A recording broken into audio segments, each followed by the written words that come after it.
Dear brothers and sisters, Assalamu alaikum. Today, I want to share a story from the ancient city of Baghdad. Baghdad, the heart of Iraq, is one of the world's oldest and richest centers of culture.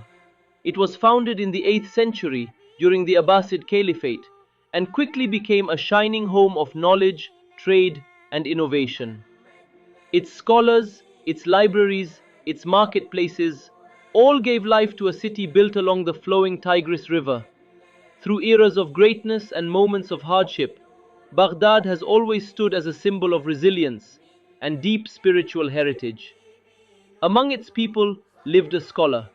Whenever he led the prayer, he would always include a special supplication for two women, the wives of a certain businessman.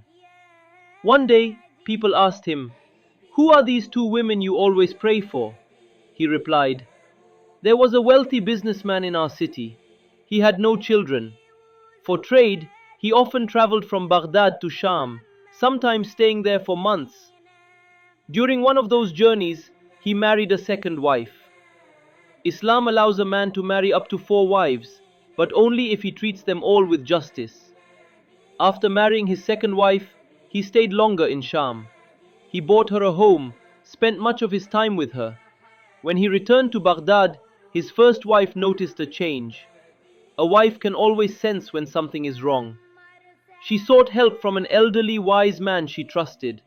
She paid him to follow her husband on his next trip and find out what he was hiding. The old man discovered the truth, the secret marriage.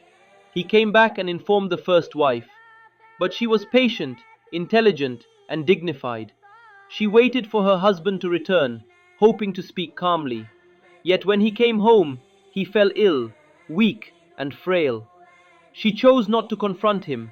Instead, she cared for him with kindness and stayed patient. Eventually, he passed away. When she gathered his wealth, it filled 4 entire bags of gold coins. Only she knew about this inheritance. No one in Baghdad knew of the second wife in Sham. After completing her iddah, she called the elderly man again. She loaded 2 bags of gold onto a camel, took him with her, and traveled to Sham. There, she met the second wife and said, "I am not the only heir. You are also an heir of your husband. This wealth is his inheritance. Half belongs to you. Take your share." The second wife looked at her, and tears began to fall. She said, "All of this wealth is actually yours. When your husband married me, he told me he already had a wife. I was poor, and my family knew I was the second wife. He cared for me, bought me this home, supported me, and gave me much. On his last visit, he was very sick.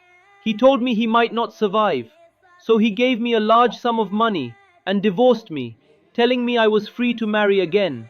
He said he wanted to tell the first wife but never found the chance. He already gave me everything that was my share. These 4 bags are yours. You are the rightful owner."